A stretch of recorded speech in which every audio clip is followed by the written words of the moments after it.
Hello, my name is Andy and I am the Village Idiot. I'm armed with a car and a GoPro and an unhealthy amount of time on my hands. I'm using that time to attempt to visit every civil parish in England.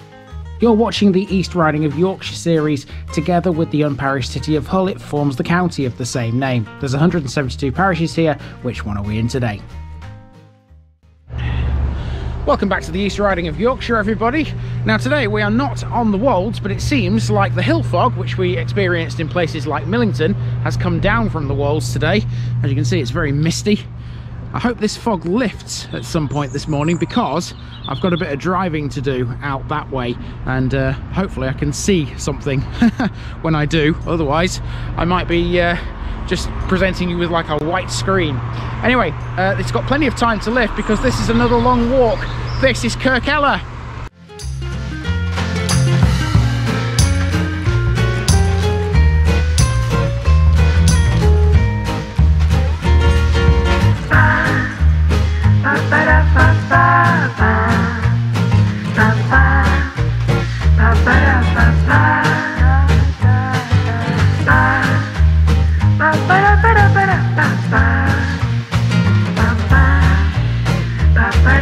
Here's my disclaimer for people who may be watching me for the first time. I say things as I would in my native accent and dialect.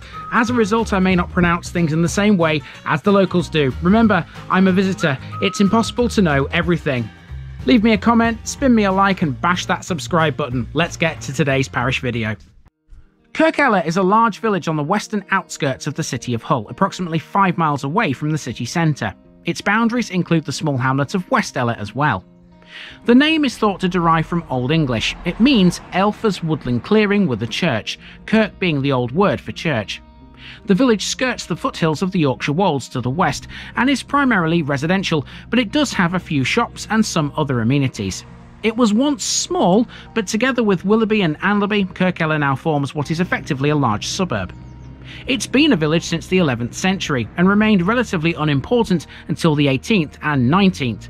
That's when wealthy Hull merchants wishing to live outside the city arrived. Several houses were built during this period, and after the 1920s the village grew substantially, with large amounts of high-quality housing surrounding the traditional village centre. The major landowners here in the 19th century were the Sykes family, who originated from Carlisle. Their name can be found all over the village, and it's they who Gothicised the hamlet of West Ella. Kirk Ella is full of listed buildings, blue plaques and historic landmarks. It might be a lot more residential and suburban compared to a century ago, but its history is still very much visible. This is Kirk Ella, folks. Let's go walking.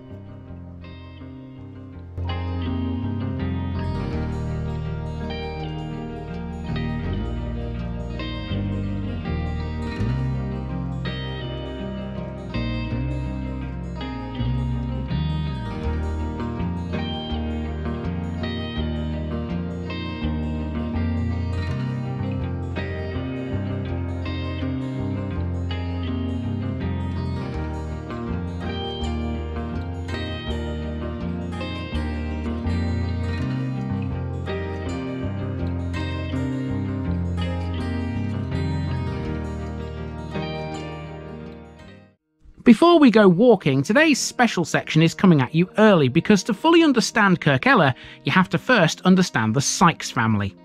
They originally came from Cumbria, Carlisle to be precise, but migrated south to various parts of Yorkshire in the Middle Ages. The family still live in the East Riding. They occupy Sledmere House, which is in the parish of Sledmere. However, they used to own land and property in both Kirk Ella and West Ella. In 1632, Daniel Sykes began trading in Hull, amassing a fortune from shipping and finance. In the early 1700s, Richard Sykes concentrated on the trade of bar iron, and the wealth of the family was built on that in the first half of the 18th century. Two of his sons, Joseph and Richard Jr., continued the business after their father's death. It was Joseph who bought estates in the area in the 1800s. Another Daniel Sykes, this guy here, was the MP for Hull between 1766 and 1832.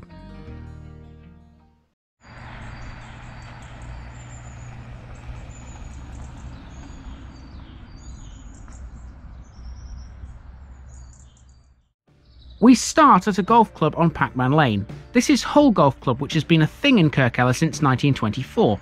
It's a full 18-hole course and it was designed by James Braid.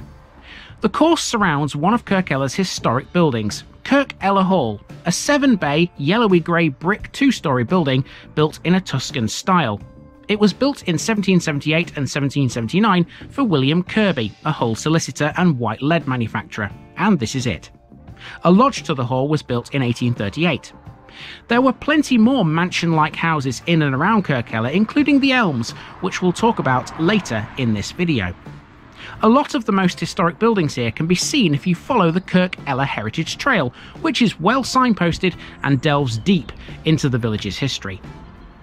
This building is mentioned on it, number 11 Packman Lane. This was the former village infant school, again built in 1838. Now make no mistake about it, this is a long walk. It's not as long as Willerby was, but it's still a very long walk. Most of this place is sort of newish, shall we say. A lot of it's expanded out from what was an old village centre. We've started in the village centre, and that's where you'll find a pub called the Wheat Sheaf, and also the church, which is what gives Kirk Ella its name, because Kirk is an old name for church, and that's our next landmark.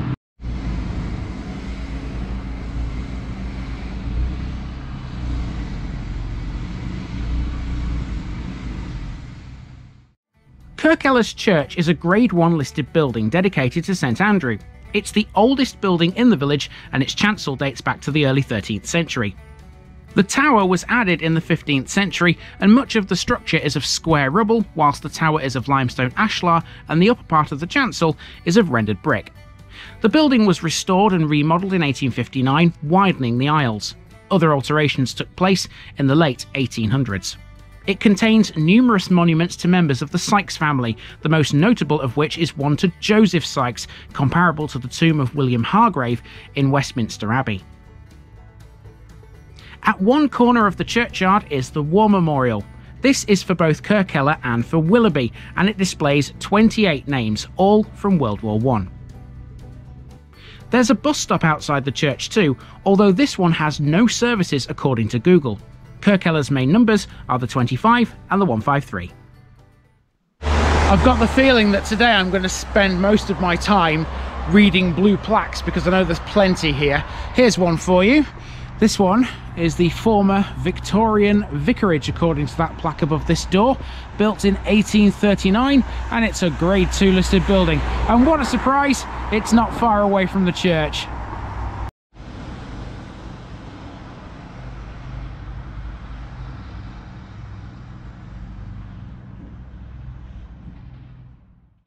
There are loads of buildings with blue plaques around the village. Here we have the Kirk Ella Mansions care home, formerly known as Trevane. The house to the right, Kirk Ella Rise, is considered to be the oldest building on Church Lane. Both of these buildings had connections to the Sykes family. On School Lane there's more. There's a small row of shops which face the church. The white one on the end is Next Chapter Financial Planning. It used to be the village's blacksmith forge, a fact confirmed by way of another blue plaque on its wall. Next we go around the back of this to Hog Lane. The white building in shot here is Mark Hill's Salon, which used to be the old village lockup. Apparently it still has its cells. At the end of Hog Lane is a historic map of the village which shows the extent of Kirk Ella a few centuries ago. It's a very different place now. So you can see from this map just how small Kirk Ella used to be. This is where we are in this red circle. This is the extent of the historic village.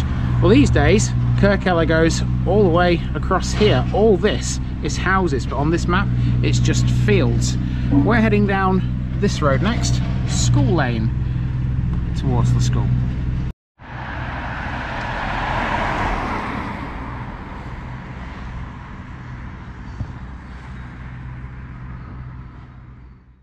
On School Lane is Downs Way. This is another historic building. There's no shortage of them around here, is there? This one used to be Kirk Ella's police house. Where School Lane meets West Ella Road, we have a small green and another white phone box. No book exchange here, folks. It still has its phone. On the crossroads opposite is the current Kirk Ella Primary School, the oldest part of St Andrew's School. It was built on land given by the Sykes family. One of the most famous names to have attended this school is the actress Hannah John Kamen, who played the role of Ornella in Game of Thrones. Seeing as we're heading into a residential area next, who else of note has lived here, you might ask? Well, there's quite a list. It includes the former Hull City owner Assem Allam and players Dean Windass and Chris Simpkin. It also includes the Hull-born comedian Issy Sooty and the singer David Whitfield. The actor Sir Tom Courtenay was a frequent visitor here too. Now, one thing I've noticed quite a lot of here since I started walking actually is the street lights. Look how very ornate these are. They've all got blue bases and then a white top, and they're quite fancy. You don't see these everywhere, do you?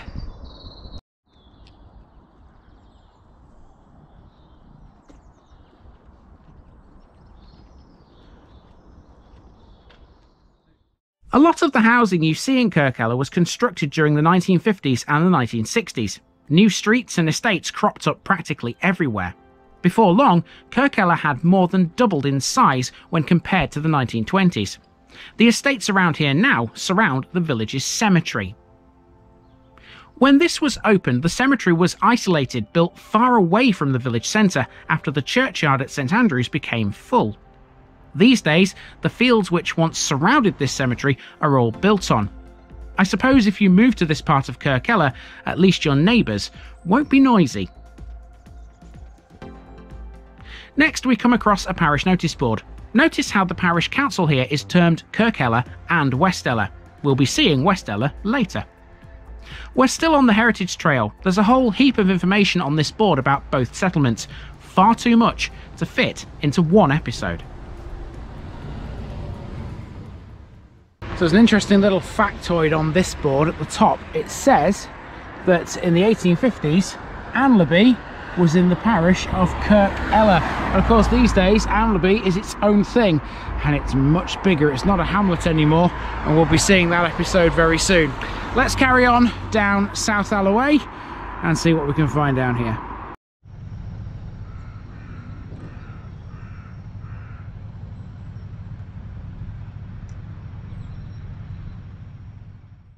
South Ella Way is where the newest new builds are currently going up. The land these stand on was occupied by the former Wolferton Upper School, opened in 1971. You'll remember that the school was combined with the lower school to give us the current Wolferton School in Willerby, and now it's being redeveloped. Also along South Ella Way is a care home, the Rowans, a large privately owned complex which can house up to 53 people. This bench outside it was interesting. It was placed here in memory of Captain Frank E. Holmes of the Honourable Company of Master Mariners. And that brings us to the Beech Tree. This is Kirk Ella's other pub. According to What Pub, this has a quiz night on Wednesdays and food specials on Tuesdays and Thursdays. Directly opposite the pub is a row of shops, which include a restaurant called The Lounge, although these are not technically in Kirk Ella. So the Beech Tree is within Kirk Ella's boundaries, but those shops I've just shown you are not, and neither is this church here, Christ Church. Those belong to Anlaby, and the tri-point between Anlaby, Kirk Ella and Willerby is just beyond this roundabout. You might recognise this area actually in a moment. If I just keep the camera rolling while I walk, you'll see what I mean, maybe. So up there where those cars are is the road that runs towards the roundabout in Willerby where the statue is, and on the left you have the old railway line, the Hull and Barnsley Railway, which goes up in sort of that direction. So yeah, you won't recognise this from the video, but it's just a few paces up there basically. We're turning left in order to stay within the parish boundaries of Kirk Ella, and this is going to take us back towards the older part of the village now.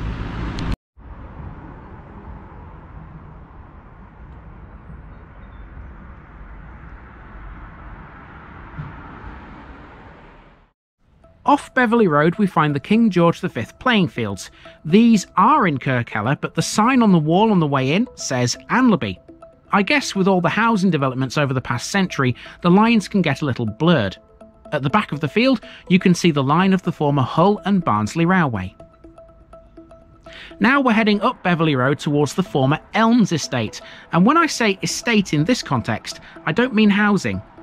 The Elms was a house built by Thomas Bell. It stood on Church Lane along with many other properties owned by Hull merchants. This road, Elms Drive, takes its name from it. On the way up I passed a flower stall.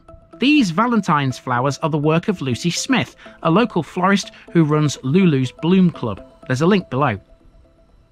At the end of the road is Elm Lodge, a 19th century building once associated with the Elms, which has now been demolished.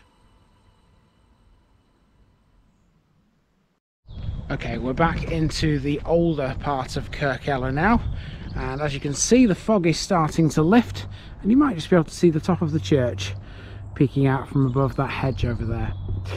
Now, there's another blue plaque on this house right here. Let's go across and read what it says. I'll get close enough to see it. This house was formerly Elm Bray, built in the late 18th century as Elms Estate Workers' Cottages. Subsequently, a hospital for casualties of the Hull to Barnsley Railway construction, completed 1885. Described as a nurse's home by 1888. Okay, bit of a map error here, I think. The map I'm using says that this road carries on here. But as you can see it doesn't. I've just walked up this footpath which was next to the house I've just shown you, expecting to turn right here, but yeah, apparently you can't. So it's back down this footpath and to the alternative route. That little change of route actually has helped me out because there's a blue plaque on Elm Lodge and it says it's one of the last remaining buildings on the former Elms estate. How about that?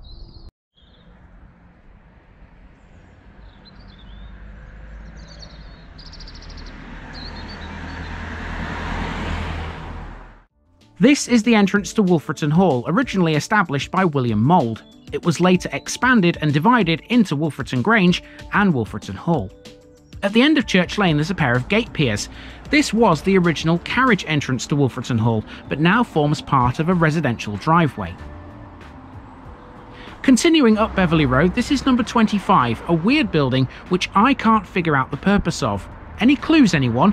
This one stumped me. There was no such trouble with St Andrew's Church Memorial Hall. This is effectively the village hall and houses the Kirk Ella and Willerby Short Mat Bowling Club. Now we've seen the old police station, so how about the current one?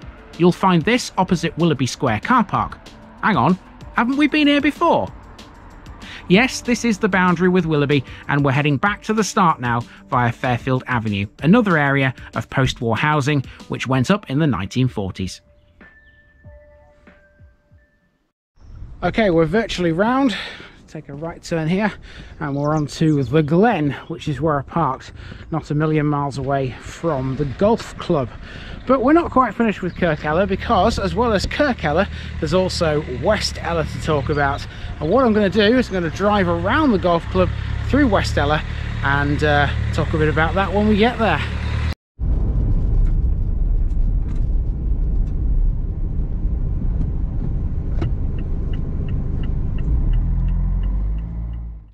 West Ella has a few notable bits. On Chapel Lane is an old Wesleyan chapel, which dates from 1895, yet another house with a blue plaque. On West Ella Road is another war memorial. This was erected in 2018, replacing a previous cross that was damaged by a vehicle. This is West Ella Hall, built in around 1740. In 1756 it was owned by Joseph Sykes. It's since been lived in by Eddie Healy, a billionaire businessman who founded Status Discount, the company which would eventually become MFI. He's also the man who was behind the building of the Meadowhall shopping centre in Sheffield in the 1990s.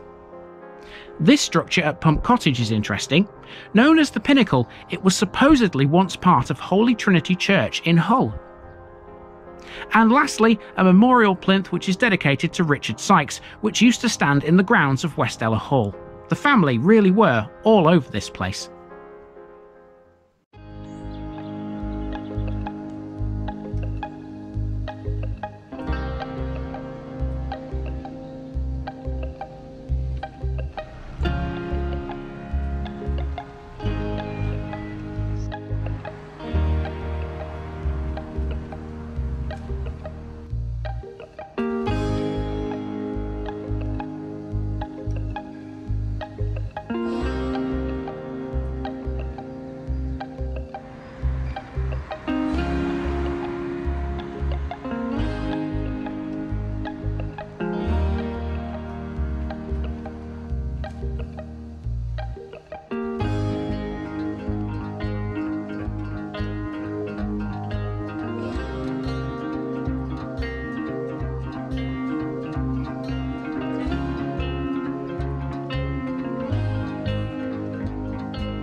So we've already seen the war memorial, but it used to stand here in the grounds of 231 West Ella Road. There is a little stone memorial here now as well. That's about 1, 2, 3, 4, 5, 6 people who gave their lives in the Great War, 1914 to 1918. And you know what? West Ella is very similar to Kirk Ella in that there are blue plaques all over these houses, and a lot of them have got date stones on them as well, like this one here, 1864, you can see above that window. I noticed a couple of blue plaques as I was walking up here. One of them is on the side of the pump house where the pinnacle is that I've just shown you. There's another one on this house to the left. So we'll just see what this one says, and that will be pretty much it for this episode. It's a real shame that it's foggy, because I imagine when the sun's out, this place looks really nice with the white houses and the sun shining off them. It'd be fantastic. The plaque I'm talking about is on the side of this building here. So this is Mole Hall, Grade 2 listed, once a simple dwelling for farm workers, remodelled and Gothicised by Richard Sykes, 1784 to 1870. I think it's fair to say that the Sykes family had a lot of influence on this part of Hull. And there you go, that is the parish of Kirk Ella, and I do hope you have enjoyed this one. I know I have. It's been quite good, despite the fact that it's foggy. Time for me to move on to my next one. I've been Andy, also known as the Village Idiot, and I'm out.